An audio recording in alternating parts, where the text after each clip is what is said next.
Right, a very good welcome back to ESL 1 Frankfurt, live from the Commerzbank Arena here in Frankfurt, right in downtown, as you can see on your screen right now. We are, however, in the stadium where our Dota 2 friends are enjoying themselves immensely. Currently in our first game of the day in the quarterfinal, and it's at a scoreline which none of the people on this desk predicted it would be. Not necessarily true. We all predicted an IG win. Okay. It may still happen. Okay. But I think they gotta be a bit more careful than they were in game 1 now. I'm going to give you the opportunity, before we go into game 3, anyone want to change their pick? I'm still comfortable with IG. Okay. Oh yeah, definitely. Yeah. So I'm not confident in IG, but I'll still say IG. Ben's sitting on the fence. What about you, Seb? I'm keeping IG. Really? Okay, well, I'm staying with mousesports. Do you guys think they will revert back to the Earthshaker Pugna picks? That works really well? No, I don't think that's going to happen, actually. I don't think so either. Yeah, me neither. I was talking during the break. I'm expecting, actually, getting something like an Invoker and Ferrari, getting Nature's Prophet YYF, something more traditional, just like go and push to what IG does really well. With split pushing? Not necessarily, because the Nature's Prophet for them is more of a tool to bring into the tri lane, get a kill into the tri lane, and then push together. Okay.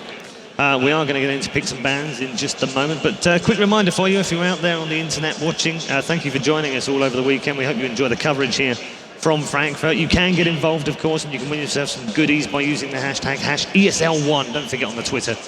Keep them coming. We do like to see the selfies that you guys are doing in the crowd as well. Very good job on the selfies, crowd. Very nice. Bruno's and mine, not so good if you check those out from earlier on. That's not so much the image, but more the people in the image. Really? Have you been watching them? I haven't watched yours. Oh, okay. Oh, clearly. No, Nice. There's no need. Actually, Then you change your mind. if you see the one that Bruno and I did, it's kind of bad.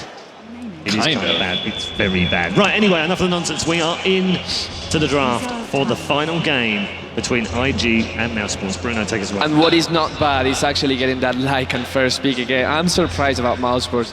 This is something that you wouldn't want if you were any team. Like that like and dire is so powerful, but they're giving it away.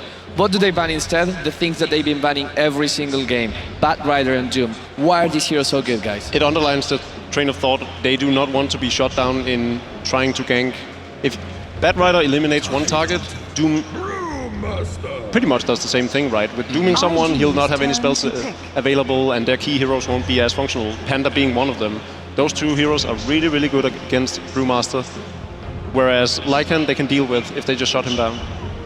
Tidehunter is really good at that. Again, they draft 2 anti-melee heroes in the early game. And the first game, Lycan, you just had a really difficult lane to be in. It's either mid versus Axe, top lane versus tri lane. So I think that they just want to shut down the Lycan really, really hard. But can they shut him down enough so that he can't recover through Roshan?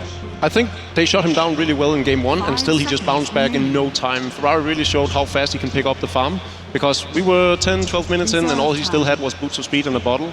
And then by the 30-minute mark, he had everything he needed, and that's the Pugna again, so... Then it was right. I think mousesports would be wise to ban the Earthshaker.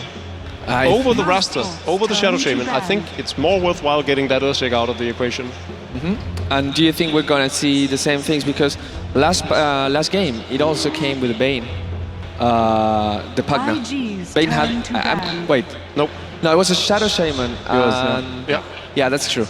But then again, the Shadow Shaman, the Lycan, and the Pugna consisted of these 3 ways of pushing. Right now, it's time for them to either pick that Shadow Shaman or wait for it to be banned. Do you think it will be banned if they don't pick it right now? I think probably Shadow Shaman, yes. 5 seconds. I think it was very smart of them to ban out the Priestess of the Moon, though. I think that was a really key hero for mousesports, and when they get their hands on it, it just plays so well into their playstyle, and it also helps them transition from that early into the late game. And right now, they're pretty hardcore about that early game. What I think IG likes about the Pugna pickup is also how dangerous it is for mousesports to pick up support heroes. We saw them going for a less wreck, but every time he fired off his spells last game, or game 1 rather, he would die so quickly that it just didn't seem worthwhile to even get an intelligence hero as support. And what else do you want to have? So I think that's where mousesports is stopped right now. Same game, man. And you know, one of these little mechanical things that happen in Dota, of which there are many, having that nether ward there disables the possibility of a very, very last second primal split. Because that's one of the things. I mean, it's not going to happen 99% of the cases, but sometimes you get the stun lock perfectly and he just gets out of the stun with 2 HP, pops the primal split, gets away. With that nether ward, that's not going to happen. We saw though MSS use that Primal Split instantly. You know, he would dagger Primal Split, no clap. Yeah. So I guess he's going to be careful once again. I actually like this Let's pickup. It's gonna make them able to dominate the lanes in terms of experience gain. Also, it isn't spell casting heavy. Like, it doesn't have a lot of spells that needs to fire off the same way a Lesrac does.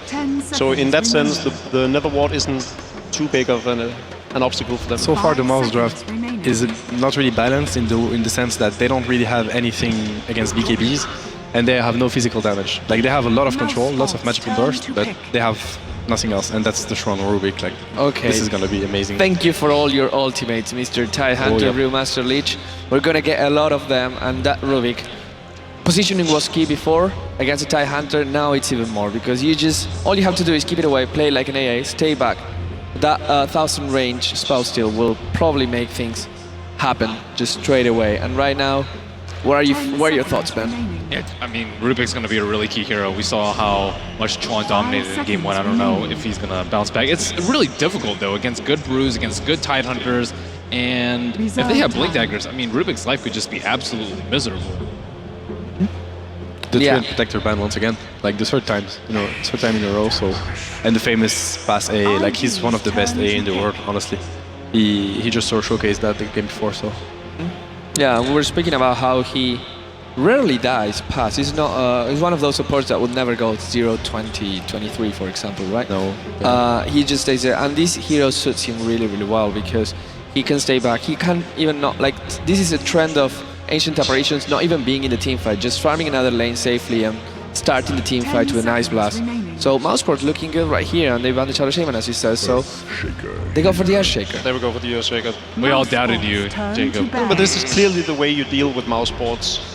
And I mean, mousesports got their early game aggression on in Game 1, but it was just shot down time and time again by this Earth Shaker. And I don't think any hero offers the same thing that he does with this long-range Fissure.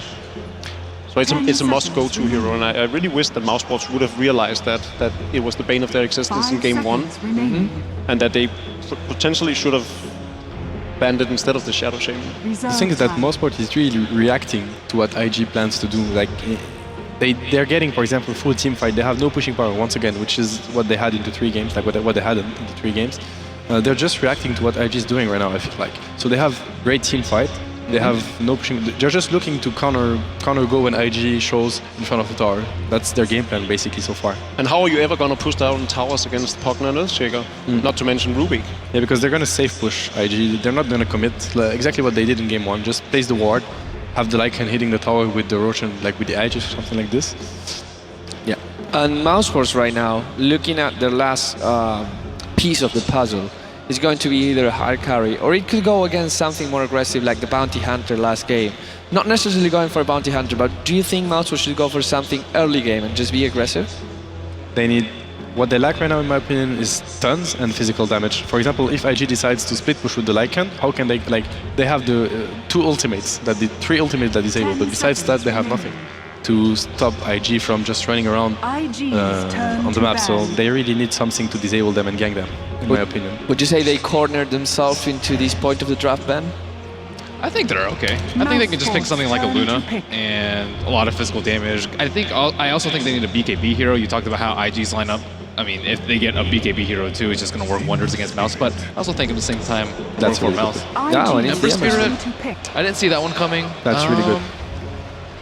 Difficult to shut down. They don't really have much lockdown. Earthshaker got such a late link in Game 1. I think that's also a key point too. If mousesports can shut down Earthshaker so he can't actually get a blink, it'll just make pushing so much easier for them. Because Tidehunter and Brewmaster, they're going to get it like 15 minutes or less almost all the time. It's a very peculiar pick.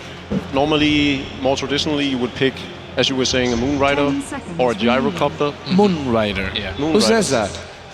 Well, I'm just trying to dumb it down a bit. I would say Luna. Yeah. But people who are new, like some people are watching Dota for the first day today, and you're confusing them. Am I really? That's the whole purpose of Moonrider. Okay, let's go with Moonrider. I like it anyways. This AA Amber lane is so scary to face. I don't know what YYF is going to play, but I wish him good luck because that AA plus Amber is so much damage and so much control. You know, 2 this versus is 1. really interesting because if they decide to go dual mid, IG is one of the few teams, if not the only team in this competition that never ever does a dual mid. Like in about 75 games, I think, I have it off the top of my head, they only played 2 times the dual mid. And when you have a dual mid so strong, as you were saying, like for example AA and Ember Spirit, that means that lane is lost. That's true. But IG taking the last 30 seconds of the game to decide this last pick, and again, very important, and it's going to be a Storm Spirit, guys. Wow. Okay. It's really good We versus have Ember. our 2 lineups ready for game number 3 then. Let's get into the game with the commentary team. Let's go back over to them right now. Synderen and Toby1. Thank you very much and welcome back. I'm Toby1, joined by Synderen, and we are live here in Frankfurt for ESL 1. Game number 3, mousesports up against Invictus Gaming. I'm happy we get to say game number 3. Yeah, I think a lot of people in the panel, they were talking about maybe Mouse takes 1 game, but everyone favored IG apart from... We both wrote down IG as well. Apart from Red Eye, because he just wants to be different. Yeah, that way he he said can he's sit a there noob, and say, like, so- he knows everything because obviously he predicted correctly. So maybe today the noob's going to be right. Who knows? Maybe. It's Maybe we'll be helped. it's looking pretty good. Like Mouse's performance in that previous game was absolutely really beautiful to watch. That was top class play. They made IG look like, well, they made IG look like a not top tier team almost in that game. They just got controlled completely around the map, and I'm curious to see if Mouse can get away with the same this time. I think It's based on our a last very different experiences, style, this game, man. based on our last experiences, I think we have to call the lanes really quickly because there's always stuff happening in minute 1. So let's really quickly try to run over the players. I'm going to introduce IG. We've got Lycan played by Luo. And we've got Chuan on the Rubik. He is an amazing Rubik player, by the way. Ferrari on one of his signature heroes that we don't see him playing that often, the Storm Spirit. And we've got Faith playing as the Shaker, since Chuan is on the Rubik. And then the final pick for IG, who else would be playing Pugna than YYF? And for the more passive lineup, as opposed to our last one, we'll have Fader playing as the Ember Spirit, and we'll have Pass supporting him as the Engine Apparition, MSS Brewmaster, and puts Lich as Misery, and Pycat will be the Tidehunter wrapping up the lineup. Yeah, one thing I want to flag for this mousesports lineup before it even starts, like as you said, like most of our games so far, there's been level 1 movements that have been going into the enemy jungle because they could feel they could fight early on. But this mousesports lineup, when you pick up something like a Lich, you understand that the early part of your game is lane control. And when you have a Lich as well as a Tidehunter, you also understand the very early part of your game is lane control and survivability. And then you get a Brewmaster into the mix who needs Blink Dagger and Arcane Boost to be massively effective. That's also going to take time. An Ember Spirit, a guy who needs Battle Fury, if not 2 of them, and then the damage dealing items after that point, it takes a lot more time. Ancient Apparition needs level 6, needs a little bit more too. All of this, the key word is just time right now. And mousesports have to be very careful with that because Invictus Gaming can make them pay. When you have a hero like a Rubik as well as Nershake, you got such a huge range initiation that it's just going to hurt like hell when they can go for it. And now, this is when they go for it. Telekinesis, they drag MSS down, he's into the Static Remnant, the Fisher follow-up, and Invictus Gaming, they, for the first time here in the best of 3, will spill the first blood. It's such a good start when you're playing this support duo. Rubik Shaker generally is not considered that powerful of a combo. The thing they're really good at, they kind of are good at the same thing. They block off a hero either by telekinesising them into a bad spot or by blocking off a Fissure. But their damage output combined on level 1 is absolutely awful. There's a Fissure and a telekinesis with 0 damage, but they just got so much out of the lane position right then. And of course, Ferrari with the Remnant deals a lot of damage. So a very nice first blood for them. And speaking of Ferrari, I like to bring up a few heroes, and we're only going to talk about the Storm Spirit in this game, which I think are just, in most cases, the best last picks in the game. And to me, Storm is one of them, because when there's no reliable stuns or silences on the enemy team, this hero just tends to go out of control. And I think IG made the best possible last pick they could in this pool, because the only stun that Mouse has is Ravage, and he can really play around that with the Storm. And now that they secure him a good start in his lane as well, he could be reaching a fast Orchid, and then everywhere is dangerous for Mouse. It is also a great counter pick to Ember. Like, this Storm was just perfect from IG. Yep. Really good pick. Man, the major thing I'm actually be worried about, though, for the Storm Spirit is if he ever finds himself just a little bit low on mana and he gets Searing chained up by the Ember Spirit, he's going to find himself stranded and dead straight away. So he has to be careful about what he's going into. And Fader, I love this build actually coming out in Ember Spirits. Like the movement we've seen from most players going for this like sleight of fist into Searing Chains build, where you go for high points up in Flame Guard, as well as going for the Searing Chain. So when you do find someone out in the first like 4 or 5 minutes, you're able to dish out a very large portion of damage, if not able to get yourself a kill. So these are really key things. Now Ferrari, okay, his life's just going to become a lot harder now. Faith's doing some nice deep warding. So mousesports is going to get a little bit more blind here in the middle lane, but they switch the Lich in here. They're wanting to try and control an already 13-3 Storm Spirit. Yep, he's. They know he's the big factor here for IG that they have to shut down. The problem for Mouse is now that they're rotating the Lich in to put pressure here, it opens up a lot more in other lanes. It means that the Pugna is going to be absolutely uncontested in the top lane, and we saw YYF in Game 1 how massively impactful he was with that Pugna. And at the same time for Mouse, you've got to... The thing I like about the choice is that if you look at it, maybe the two most important items for mousesports right now are 2 Blink Daggers, one on MSS and one on the Tide played by Pycat. Because if they don't have this initiation power, I think IG will just push them down, take control of the map, get a farm Storm Spirit and Lycan and get Roshan, etc. So they need ways of dealing with that and getting into the fight. And the problem is, if Tide is alone up in the top lane and Lich isn't helping, he's not going to be getting an early blink. He's actually going to be in trouble instead. Yeah, they started with a Decrepify Blast already, and YYF's going to return it again. It's a good thing Pycat's got a lot of stick charges, gushes back into YYF. But Faith, he was coming up the river. He needed an extra, like, split second to get there so we could fissure into Pycat. Now and then he came back again! Oh no! 2-0! Pycat never saw him. He never saw him. He was right outside the vision range of the Radiant, I think. The line is there. The line is basically here. Very nicely done. But Mouse with an important return kill. They rotate the Lich to the bottom lane. I don't think Luo saw that one coming. No. So they're going to get a kill on the Ancient Apparition. Off to a good start for him. Fata's gone level almost 5. But I'm still worried for mousesports because I think, as I said, the 2 blinks are really important. MSS already died in the mid lane. Now Pycat died in the top lane. And if IG keep focusing these 2 heroes down, we could have a pretty one-sided game on our hands, I think. I just feel like IG's mid-game is going to be out of control. Yeah, I think IG, like their early game's already out of control. This tier 1 tower, Pycat can't do anything against it. He's not finding levels fast enough either. Because he keeps getting zoned out, and they're going to what? They're going to TP Misery up to the top lane. This is when Lich becomes a really, like, it's a pickup where you're not quite sure if you really wanted it to start with. Because it brings the creep wave of Invictus Gaming underneath your tier 1 tower if you start sacrificing on the top lane. So because of that, the tier 1 tower is just Nether Blast after Nether Blast. It's already level 3 Nether Blast, and they're running Arcane Boots on YYF. Chuan's only 300 or so gold away from his, and when they're running double Arcane Boots with an Earthshaker, it's Fissure spam, it's Blast spam, it's just Fade Bolt as well as Telekinesis spam. Pycat and Misery is so close, and Faith, he knows, like, if he gets a Fissure on just one, they can normally just get the kill. The Fissure made sure Pycat also couldn't deny the tower, and the bonus gold comes the way here of Invictus Gaming. It really shows how much emphasis IG put on their Pugna pick, that they took it as the 2nd pick in this series. We were talking about how pretty much only 2 teams in the world right now really play this hero a lot, and it's IG and VG. Uh-oh, Pycat taking big damage. These stick charges are working overtime for him right now. If he didn't get those, he would have been dead right there. And meanwhile in mid lane, Ferrari now up to level 6. We could see some sort of rotation attempt coming out from IG sometime soon. MSS is also going to be level 6 now, though. There's your TP. And there it is, opening up. Not enough mana for Fissure. He's short by 20. The Telekinesis will drag him back. He needs extra mana. The Static Remnant, MSS running down. Drunken Brawler goes and gets a split off. At the same time, Faith threw the Fissure out. So negates that one up. They go into the Sun Ferrari, and Fader, he's joining the fight. He's got a Spirit here at the moment. Another jump over, back and forward. And now they move into Chuan. Underneath the tower, Searing Chains. The Brewmaster ulti. It made this happen. And MSS with a double kill. MSS almost dead. He's on solo life bottle charge. He's slivering. It's enough. He's back out of the safety of the tower. The pause will now come as the engagement is over. As mousesports again having themselves another issue there.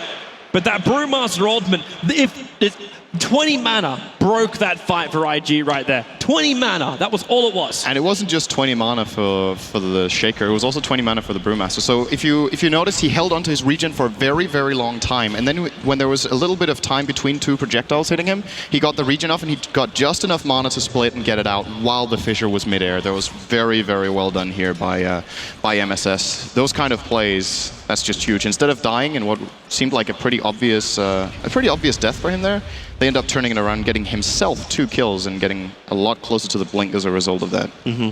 Man, but look at the pressure still being applied. Okay, so mousesports have themselves a good fight in mid. That's only like the first step for them if they want to try and take this. YYF is still a major problem up on this top lane. He just keeps the pull going. If he can control the creep wave like he's doing now, it's just a simple pull. But what it does is just it stalls up the creep wave, which means Pycat doesn't get experience. He's hit level 6, which is great for him. But you already saw him before on the top lane getting zoned out. Decrepifying to drain. Pycat has no other choice but to walk back or commit ultimate. And if he commits an ultimate when you've already got a lifestealer, you've already got lifesteal coming from the Pugna from his ultimate, you know you can basically lose the fight. Because Decrepify doesn't let you do anything else either. Slows you down, you take huge amounts of damage, and you got no other option. Looks like bottom lane, Fader trying to go here on Lure. He's actually really low. Pass, okay, well, commitment. TP's out, the walls, the damage, Fadeball, telekinesis. Chorn will drop him down, can't get away with murder. That's still worth it if you're Mouse. Trading a support for a core like that and getting almost level 6 on pass, which is huge for AA. I think he's still going to be happy with that. He probably knew going in there that that was not going to work, but might as well try, right? And Chorn will get the kill. If the Rubik wasn't there, he would have got away with it, but hey. Definitely. But of course, what just happened resulted in Chorn almost being level 6 as well. So they're going to hit it around the same time. I would say at this point, the AA ultimate is actually more important than the Rubik one. But that's going to swap a little bit later into the game when the team fights are really going to break out. Of course, Primal Split is very easy to steal. Okay, that's a big camp. Well, you know how we were talking about in the last game? No stacking coming out from either team. Yeah, change of plans. The fact he's able to, he's farming with both, Faith Fissure as well as his own blast. And this just, skyrockets levels as well as money. Like, YYF, he's got a mech finish now. Mech Arcanes and Ring of Basilius, his net worth is... Look at the net worth. I can't believe it, actually. He's 1,500 ahead of the second most farmed hero in mousesports. I mean, no wonder these guys are second picking this hero when they're using it so well. Yeah. I think it's IG's best hero, if I had to choose one, actually. In comparison to other teams, they just seem to understand Pugna so well. It's definitely going to be one of those heroes to watch. I'm actually surprised that, this close to TI as well. IG, they must feel a lot of pressure here for ESL 1. Obviously, they're going up against some big teams. They're here in a position, too, where they want to be able to, set their mark. So teams, when we reach Seattle, they're like, you know what, these guys are really someone to contend with. Because everyone's like, DK, newbie, these guys are the best guys out there right now. But IG, they're really trying to make a bit more of a statement here. Now there's support coming in. The Netherwall's already down. Ferrari, Ollie's away. Pycat Ravage. It only connects on Chorn. And then they have to anchor smash. The Aeoli will also connect in here. Chorn, he's so low on life. Telekinesis, Fader. He's looking for one last hit. That Earth Stun's going to be enough. He pops the Rubik. For the price of the Lich, however, while Pugna's up in the air. Fader, Searing Chain, not available yet. 1 second away. Another fissure out from Faith. They have to keep their distance. Brewmaster Oldie wearing off at the moment, while Ferrari, he's in the back lines, taking out the Tidehunter. Fader's still here. Pass will give him the bonus damage. Ferrari, no more jumps left. No more one charges left. He's back into a corner. Back into towards middle lane to MSS. Okay, there's no stuns to stop him. And Ferrari, well, he's going to go ring a Rosie down this bottom lane. Fader, he's got Sleight of Fist, Searing Chain, but the TP from Misery, the Frost Blast, and the Searing Chain. One last attack. Misery will take the kill. They track down Ferrari 4-3-0, but they take a long time to do so. That was still, in my book, a huge win for IG. The fight went pretty evenly, but Lua was left alone for a very long time. Lycan wasn't even there. He got a lot of farm. He went for a Midas on his offlane Lycan, so he's now catching up very nicely. And they still got the tower. That didn't get denied. The Pugna got it with the first Nether Blast there, and yep. That, considering the Ravage from Pycat in that fight, I think Mouse can be okay with what happened. He hit one target who was really far away, which was the Rubik. So a little bit of mistiming there, and this is exactly why those Blink Daggers are so crucial, because else IG will do just what they did right then. The Blink can change the game for them. Look where they're moving as well. Chuan's now got actually level 6, so we've got to keep our eyes on this Rubik steal, and YYF already on his way in. Now Fader wishes he had a Spirit. Chuan looking for telekinesis, and they're going to have to fidget this one. He stole Sleight of Fist, and Chuan, okay, he's in trouble. Look at that burn effect. The Aeoli as well. It's going to connect. Chuan's down. YYF. Actually, Chuan again, Ferrari. We see this 1-for-1 trade-off. This time around, though, is Lich for the Rubik. And Fader, really you're a aggressive long here. way up here. Searing Chain's off cooldown. He actually went for the Searing Chains, but Decrepify made it, so he couldn't go Sleight of Fist. And Pycat, he's staying in close. Anchor smashing, so there's not a lot of damage here for Ferrari, but with Static Remnants, they have a lot more. Pulling him back in with a Vortex. Pass coming over into the corner. Fader evading. Evades again with one charges into the tree line. They're coming in deeper. MSS and Pycat. It's a bang in the tree. Faith, he's close. He goes down. Ferrari holding He's out, cold feet, reaches him still. He didn't get far enough away. The AOD is going to be there too. They have enough, but YYF, he's in the middle of this fight. Netherward is down. They can't use abilities. Telekinesis, that's going to break free of the trees. But the blast from YYF causing a lot of problems. Chuan, now he's in. Lich holding, bounces up to Chuan. Vader getting more back to YYF. He's draining him out, but it's not enough. It's another kill for mousesports.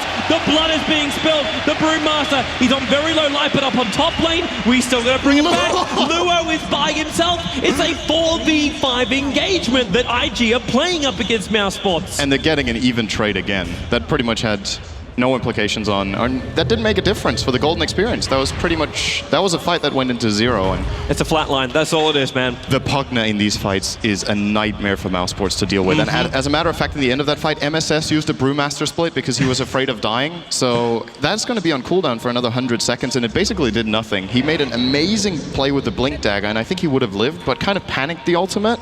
So a little bit of a misplay, and also Fata was a little too aggressive there on his second remnant throw. There's a lot of danger here. Ferrari is going to just destroy. He has a regeneration rune. He jumps down, grabs the vortex on pass. They're bringing support in, but Ferrari, he's going to jump up away. Still hasn't used the regen, but now MSS right behind him as she cancels the regeneration and the AL to combine with the gush. mousesports pick him off. Meanwhile, up on the top lane, Luo, Searing Chain. Vader's going to stick with him, but he doesn't have enough mana to chase it. He's trying to switch to Intel Treads, but they're forced to the bottom lane. Double TPs, YYF, he wants to fight this. Pycat starts with Ravage. Tower killed up by the Pugna Blast. Misery actually fidget up, and now Chuan stole Frost Blast.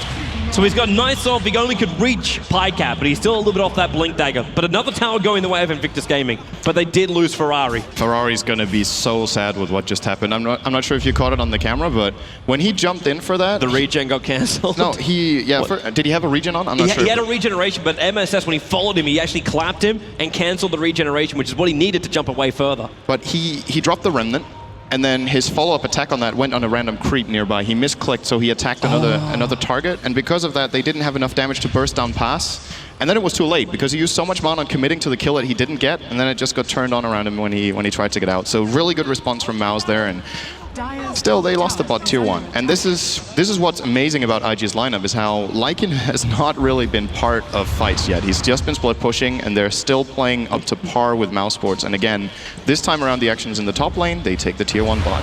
Yeah. And Luo's getting big at this point. Now we're top 3 net worth. He's almost finished his Necro book, and once he has that, then life is even easier for IG. But for me, like right now, I'm surprised that IG still actually haven't done Roshan. Now, Luo's been missing. I know they've been like trying to force out a lot of these tier 1 towers before they really go in for Roshan. There's just the safety first, so support can't come in after. But right now, IG, they still have the dire side advantage with the Lycan. We saw it in game number 1. We see it here in game number 3, and already Ancient Apparition is scouting it out. They are going to have to keep very close tabs on the pit. It managed to go over the top of YYF, so both know what's being spammed out. At the same time, mousesports, I like this approach from them. Aggressive warding. They want to actually see when IG back themselves up when they're not inside their jungle, because this flags when they can take towers. They may not feel like they can take a team fight right now, but they definitely know they can go for a trade-off. Yeah, but IG doing a really smart play here. They know the AA ult scouted out that Roche wasn't being done, so Mouse might have a false feeling of safety that this is not going on right now. And even if they realize that at this point, it will be too late to come down there. So they're probably going to go for the trade, getting the top tier 1, which I guess they should be happy with, but I want to point out... I don't think they've got enough time. I actually don't think they have enough time for this one. Ferrari's going to come in here, and he'll be able to grab the Aegis the Immortal. The A ulti is going to be a bit of a nuisance, but that's all. I still think they get the tower. I don't think IG can port back for this. They have Fortification, and they have a Haste Rune on one. They got enough TPs as well. It's just if IG feel like they want to, because they're not really pressured. They don't care about a tier 1 tower on top lane. It's not that important. And I want to point out, look at the golden experience, actually. It's a 12-11 game. The Dire is ahead by 7,500 gold and behind by 1,000 experience. It's kind of a really strange graph. Of course, it makes sense in this particular game because IG are running a Midas, they got 3 towers, they got a Roshan kill, so they will be ahead on gold, but it's just interesting to see Mouse being ahead on experience at the same time. And Ferrari's just putting so much pressure now. We're going to see again. Misery has to come back. This is when the Blink Ravage has to land. Problem is though, like they got to do it so deep.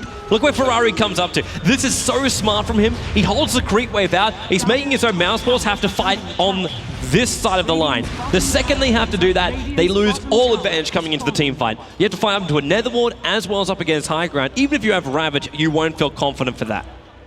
They have to find a better position. Yeah, they're and going for actually, it now. Pyke has found the best one. Depending on how IG do this one, the normal thing you'd be looking for is IG to switch off bottom lane and rotate towards the mid. That's what you'll be thinking right now. It's just like systematic tower destruction. And now you're Ravage. It's in actually caught on 3 heroes. Chuan, he's still alive for now, but now he will go down. Faith Fidger buys some space. Luton is coming in towards YYF. There will be no bounce, but there's a Lich Frostblast, so it's enough damage, and they got the ESN up as well. This will be a 3-0 wipe on the team fight right now. And Faith stunned up, anchor smashed, gushed up, and now dead. Brewmaster will take another kill. 15-11 on the board. mousesports buy some space to breathe. Damn, those blink daggers were really put to use right away when there. Yeah, that was crucial. I think Ferrari, however, is getting a really important item at this point. And Storm Spirit, in my book, is one of the 3 best heroes in the game to have Aegis on. The best ones are, of course, heroes that can really benefit from playing aggressively, so they use the Aegis. And secondly, heroes that need the mana from the Aegis as well, and not just the second life, and can actually even get out after they die. So here we go. He's going to use it for the first time. The Orchid is on Fata. He is probably going to die. Actually living through this. Ferrari, be careful. And now he's going to die there. The Vitality booster really did a lot of work. Oh, Chuan stole Flame Guard. That's actually a really good spell for Rubik. He's in a lot of trouble here. He has to ulti himself out. The top tower will get denied because... Actually, no, he got it. There was one wolf left. I thought Pyke got them both. And here comes the pressure again. YYF is back to life, and he's running down to mid now. And IG know that Mouse have crucial abilities on cooldown, and that Fata's dead, so they're going to get the last tier 2 tower as well now. It's 18 minutes. They've taken over the entire map. This is looking really, really dire for Mouse. You can see what Rubik's doing. Up on the cliff, Flame Guard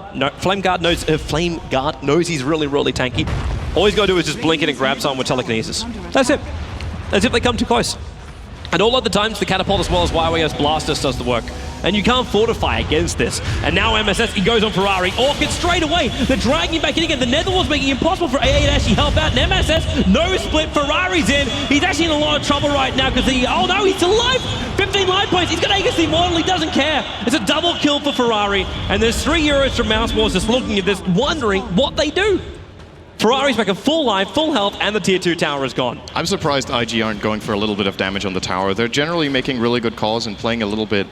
It's safety. It's a single elimination tournament when you have only a best of 3 as well that decides your fate. They travel all the way from China. They don't want to get knocked out here in the first best of 3. What they still should be aware of there, though, is that the way they killed Brewmaster, yeah, of course, okay, if they don't have the Ravage timed, I guess they are worried that if they start committing to the tower, Tide will blink Ravage, they'll buy back the Brew and turn the fight around. So with that in mind, I guess it makes sense. Might have been a little bit nervous about that play coming out from Mouse, and they're not really under pressure anyway. The Ember Spirit in this game, going for a Vanguard first, puts him in a position where he needs so much time to actually become a significant damage dealer.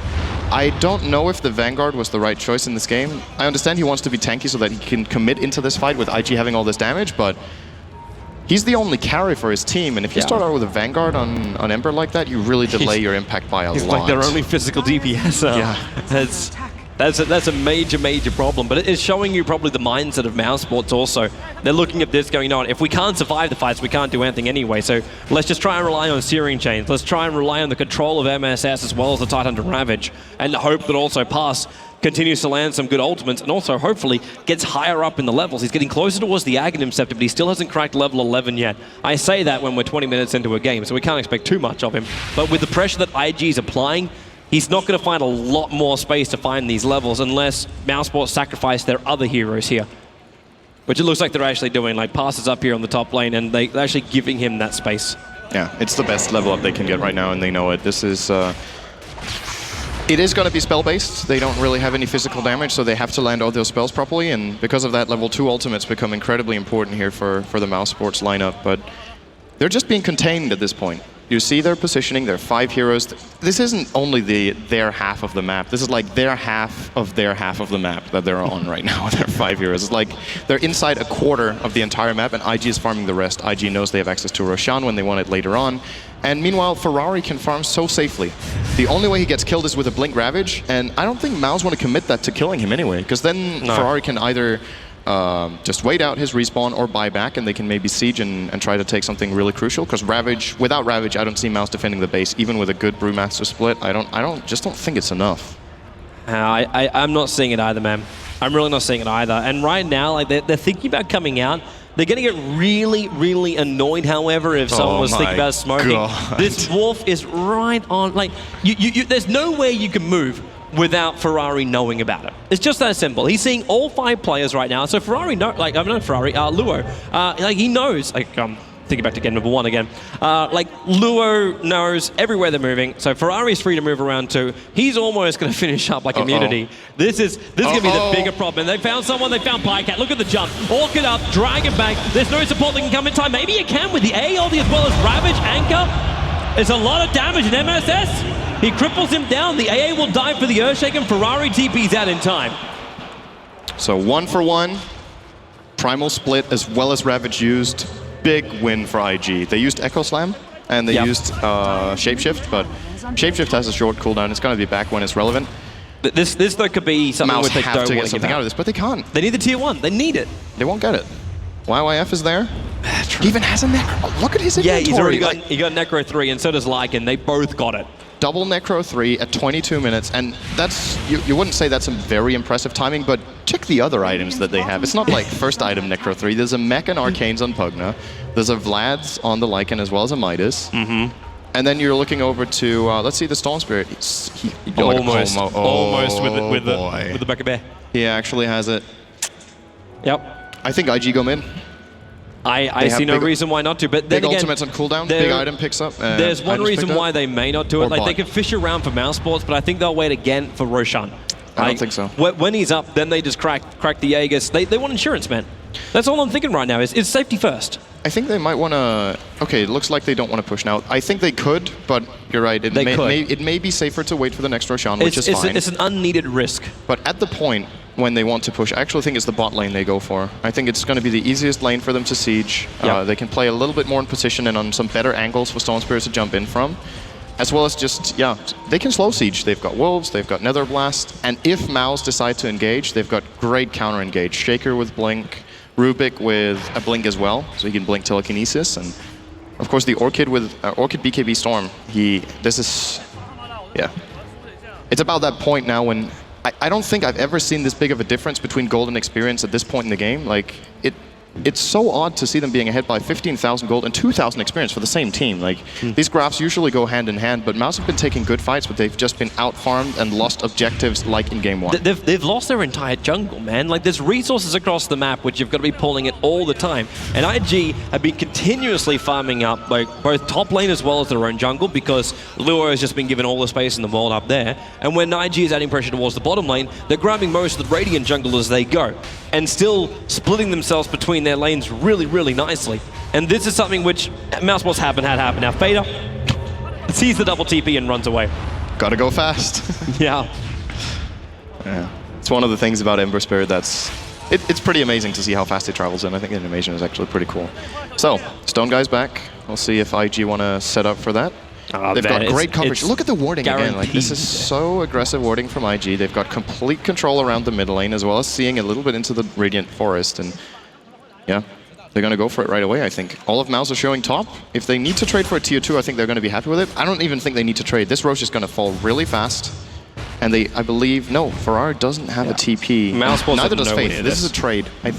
But Mouse aren't pushing. They're not trading. They're waiting for IG to respond on this top lane. Yeah, now they're going to go. The same thing happened in game number 1 when they were trying to go with the Axe. It's like, maybe we just wait for someone. We wait for someone. And then it's like, you don't wait for someone, because with Lycan, you just bring down Roshan so quickly that you can respond to any other kind of threat. Like, all you need is like a 10-second window when the enemy is waiting for you, and you got it. And you won't lose anything for it. And now YYF comes towards the top lane, breaks the smoke to do so, but shows the fact like they did use smoke. And he's protecting the top tower. While IG, they don't care. Like, again, we go back to this whole thing. Do you even care about the top tower? Like, it happened with the tier 1, and now it can happen with the tier 2. Do we even care about the tower? All you want is kills and push high ground. That's it. And until Mouse have some BKBs, this double Necro Book is going to cause them a lot of trouble. They're going to get mana burn. If they kill them with their AoE combo, they might just die from that. Like, when you combine the damage from Nether Ward and killing 2 Necro Books, any hero on Mouse will actually die just from that. That's without IG even touching their keyboard, right? So Mouse needs to be very cautious with how they initiate into this, but how are they going to do it? There's a BKB on Ferrari as well as the Orchid. He can counter-initiate, or he can just die. He can choose to die. He's going to go in. Oh, Ferrari. He's coming in nice and close. The ALD will connect on him, so he's going to back up and buy some space. Even with the A, he's still going to be a little bit more careful. He's got 15 one charges to repair most of this damage, and now the Ice Blast is about to wear off too. So there it is. Instant one charges, bottles up again too. And even with an Invis, it's too easy to initiate. Like, he's looking at Misery, and Misery thinks he's completely fine, but what he doesn't realize is he's being dragged into the fissure. And the jump out comes from the Brewmaster. They drag YYF in here. Searing Chase trying to buy some time, and now Pyken as well with the Ravage, but the BKB up from Ferrari. He'll move freely, and YYF decrepifies and drains out the life points. The Earth Bruling will come. He's just doing it perfectly. He's still over, and the Earth Bruling is going to die here. They've lost the Brewmaster. They've lost the game. IG will come in. They will breach high ground. They don't lose a single hero here. mousesports have Pycat licking his wounds back in the fountain, but IG will take mid-ranks and rotate bottom for a doubling.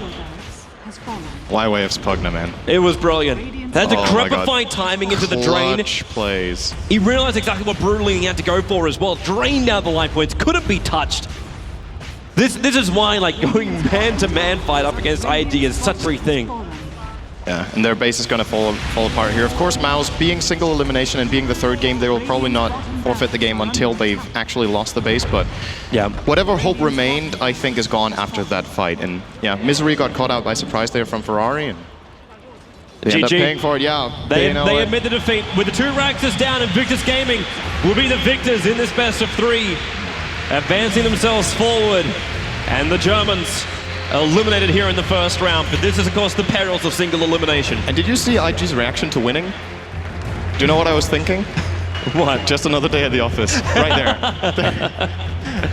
Definitely, their facial expressions were like, okay, this is what we expected, this is what we wanted. We're not overly happy, we're not overly impressed with ourselves. We just went in, we played our strategy, it went the way we expected. I think the biggest problem for IG would be game number 2. mousesports should still be very, very happy with what they did. And game number 1 had exactly the same potential.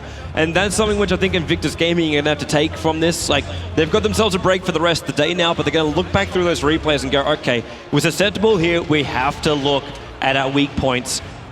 This is going to be one of the big ones too. What happens when the Europeans and the American teams push you out of your comfort zone?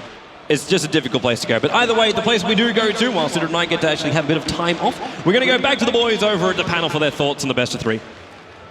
Thanks very much. Yeah, Toby and Sidra, and they'll be back a little bit later on. But, well, disappointment, guys, in the end for the home crowd and the home team. I guess you could say it was predictable, but they put up a great fight, Bruno. Oh, yeah, they did. I mean, IG went with the exact same plan as the game 1, but differently from that game to this. Actually, mousesports had a fighting chance, and they were going really well. Eventually, all those Necrobooks started being too much, and they couldn't just... They fell into the same trap that they fell, but they lasted for so much longer. There was a glimmer of hope for mousesports. Unfortunately, it's gone now, but they did a great job. Seb, do you look at the end of that game as a mistake or just an inevitability? We're all having it today. I think the whole time IG had the upper hand in the strategy. Like we mentioned how Mouse has just no disable at all. Like they got the Ember, which is not really a good disable versus Storm. So basically, how do they stop that Storm? They have nothing. They have only Ravage, and that's all. Like Private Split, obviously, but so that Storm could do whatever he wanted. Like he gave so much space for the Lycan to catch up, get some farm. I think it was really hard for they reacted to the IG's plan. They were like, you want to push, we're going to fight you, but IG was like, then we're not pushing, what do you do? And pretty much end of the story. First 10 minutes, Jacob, it seemed like it was nobody cared about any objectives at all. It was just like a bit of a fight all the time, wasn't it? They were looking for fights, both teams. It was even, and IG actually started out better than they did in game 1. Then we had an amazing team fight on bottom lane. That was really, really great to see. But I think they've sort of found the way to play against mousesports. Obviously now they won't have to worry about them anymore, this being single elimination and everything. But I think mousesports can be proud of their performance. Their problem is that they are always putting themselves against the clock. If they don't make the snowball effect happen within the first 15-20 minutes, they're just going to lose the game slowly. They don't have that farm. In this game, we saw IG just kick back, get a Midas up on the lycanthrope, and he didn't really participate in anything other than with the howl, and just farmed up for 20 minutes. Yeah, Malini, Sidran said it in the commentary, it just looked like another day at the office. We said that at the very beginning of the match, so, I mean, is that how you see it? If I were in IG shoes and I saw the Ember build a Vanguard, I'm like, we got this, easy. I mean, 2 Vanguards, 2 losses, but I mean, all jokes aside, when they go for that sort of build and these sort of heroes that are very early game centric and you're losing fights 5-on-4, you know you're gonna lose. And that's the sad part to see. At mousesports, they were doing very well. They're evening kills, they were accomplishing some objectives, but in the end, they still had to deal with Lycanthrope in the end. And they had a couple of good engagements where they were actually able to kill Ferrari, but if Ferrari actually just plays a little bit more carefully or simply gets a BKB or an Aegis, it's an easy win for team fights. All right, okay, we're just going to take a quick break on the desk. We'll come back to us in just a moment. But first, here's Zoe with a winning player. Thank you very much, guys. And first of all, of course, congratulations to IG, but also, please, a big round of applause for mousesports. Yeah, that's right. We saw some amazing games. It was really, really enjoyable. First few matches we saw here. So let's pick the brain here of Juan first. In game 1, Earthshaker really worked well against the aggression from mousesports, and now in the last game as well with the Earthshaker and Pugna. Were those picks specifically against that playstyle for Mouse? Juan这一次来到ESL One Frankfurt 的这个第1场跟第3场比赛，我们看到你的队伍使用了牛头的这个角色，那是不是针对了 mousesports 的这个队伍的形式来选这个英雄？因为他们近战比较多，所以我们就用这个英雄，因为这个英雄很好的克制近战，他们每一把几乎都有3个近战。Okay, basically because mousesports is really familiar with ganking together, so this specific hero of choosing Earthshaker is really against what mousesports is really good at, so it actually counters most of their strategies. All right, so if we talk about your picks now anyway, you currently are 15-1 with a Shadow Shaman. What makes this hero so very good for you guys as a team? 那这一次这个比赛，你们也选了那个沙满的这个英雄，那发现到那个成绩非常的理想，那有15个那个分数跟1个死亡。那你觉得这个英雄帮助到了你们什么东西？这个英雄在前期压人，还有中期推塔起到很大的作用，还有中期之后还可以抓人，对我们中国队的话有很大的帮助。So the choice of the Shadow Shaman in this particular tournament actually helps them a lot because it actually is a very good support character and it helps to actually initiate most of the ganking that the team has actually done. And especially for the Chinese team, this is an especially effective support hero. All right, so as you just said, you guys are aware of mousesports playstyle. Did they do anything in terms of picks or also in terms of playstyle which surprised you in any way?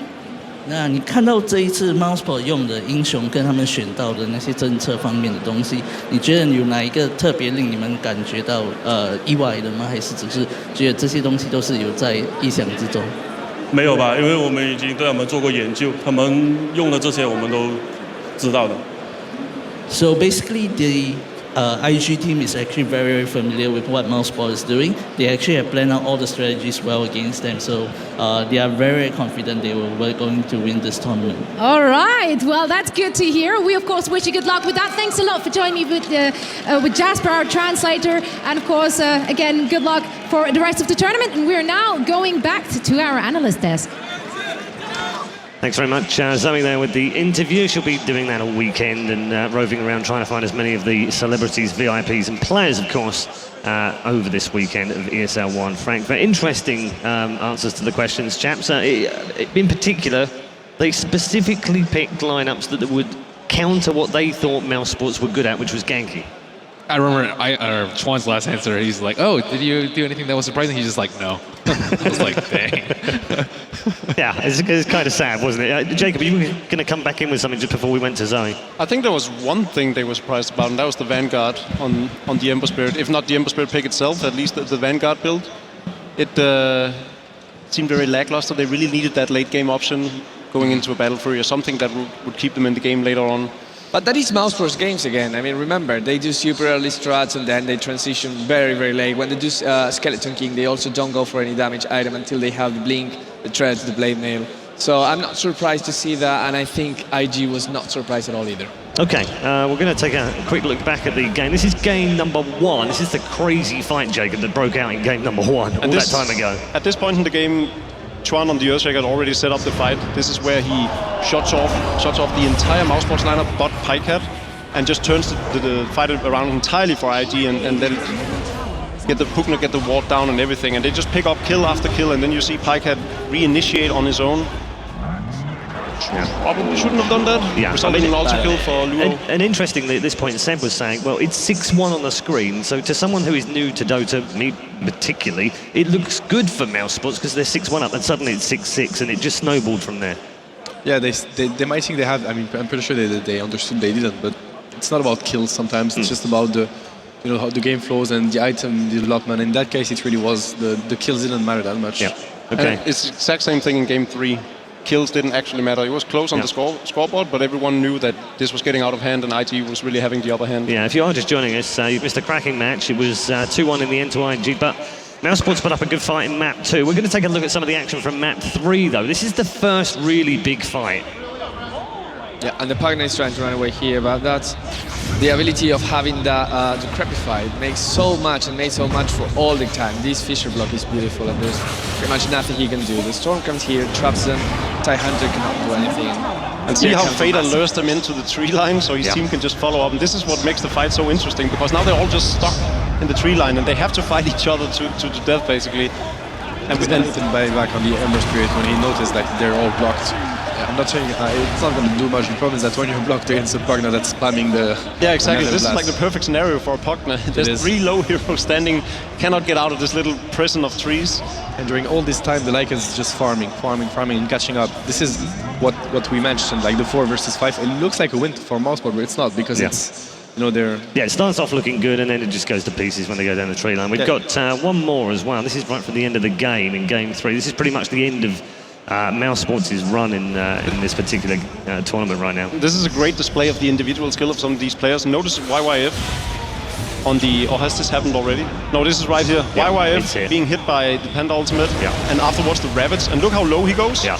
This is still alive. This is the best impression I've seen of a BG's member literally staying alive all the way through this. It was absolutely ridiculous. Like stick into the Decrepify, into the Decrepify once again. The usage of the spells and the items is just top notch and allows him to survive and then to push after that and get the rack. So. And GG after that, of course. So 2-1 to IG. You guys all said, rightly so, you're the experts up here, you all said Invictus Gaming. Did you honestly think it would be more distant than that, or did you think it would be closer? I thought IG would win in a landslide victory. I didn't think that mousesports could perform as well as they did in game 2. I mean, this has still been the most impressive performance of we're one match into the event. Yeah. But that game was more convincing than the 2 wins that IG picked up.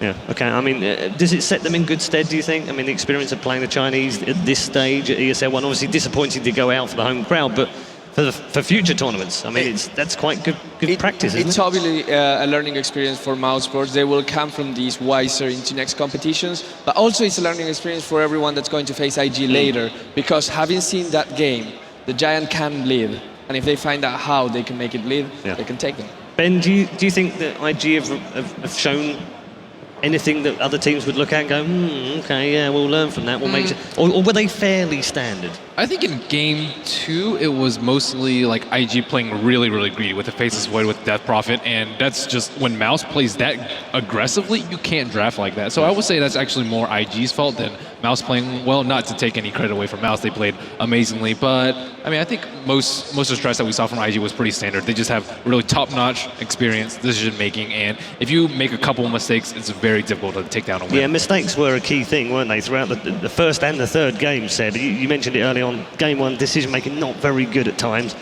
What was the difference with game 3? Because they played that much better, despite the fact it was a very similar kind of lineup. I want to emphasize and bounce on what Bruno said earlier. It's like when you between those kind of teams and those like best players in the world, you need to force the opponent to play your game and not react. And the game 3 was Mouse trying to react to IG's aggression. Like they got the full team fight. They went all in to the interpretation they had of IG's draft, and turned up they did not play like they were expecting them to at all. They just split push, just walk around the map, and Mouse they couldn't do anything, so they just got outsmarted by IG. That's the way I see it.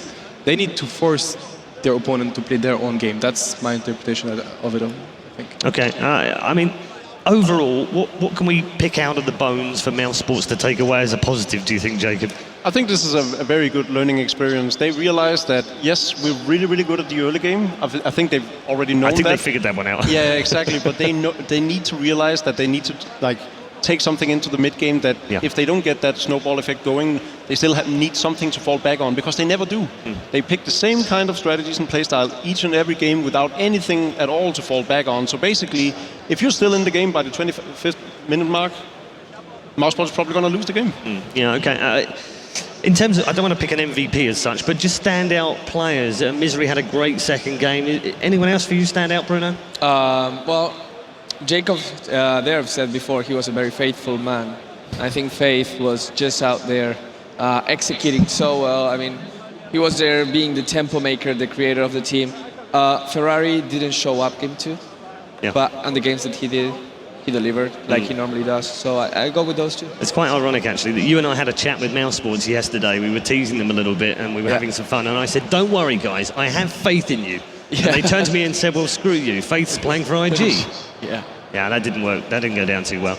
Right, we're going to catch up with Zoe now before we head towards the break. Zoe has got some very important information on how you guys can get involved at home and, of course, here in the crowd. Thank you, Paul. I am indeed having some really awesome information for the people here in the audience. You can all hear me? You all with me? Yes? Good, because you guys actually have the chance of winning some stuff. If you are now looking at your wristband, and this wristband is having a logo on it which matches with the one you are about to see up there. If that is the case, if your wristband's logo is the same as the one you're going to see now, you can just head over to the Razer booth. Back there, you will find it. It's pretty big over there, and you can get yourself a goodie bag. So make sure to do so. Don't worry, there are several different logos, and we're going to do this several times a day. So maybe later on today, your wristband actually has that very logo on it, and you can grab yourself a goodie bag from Razer. And also, of course, there's other competitions going on. We have a lot of updates and live scores, so make sure to head over to Twitter and follow at ESL or at ESL Dota 2. So make sure to do that, and I hope you guys are enjoying the event. And I'm going to head over back to Paul. Thank you very much, Zoe. We'll catch up with Zoe a little bit later on. Game 1 is already in our book right now at ESL 1 Frankfurt. It is a victory for the Chinese. They have won already through to the semi-finals. After the break, we'll find out whether the second one can make it through as well. Next up, ladies and gentlemen, you won't want to miss it.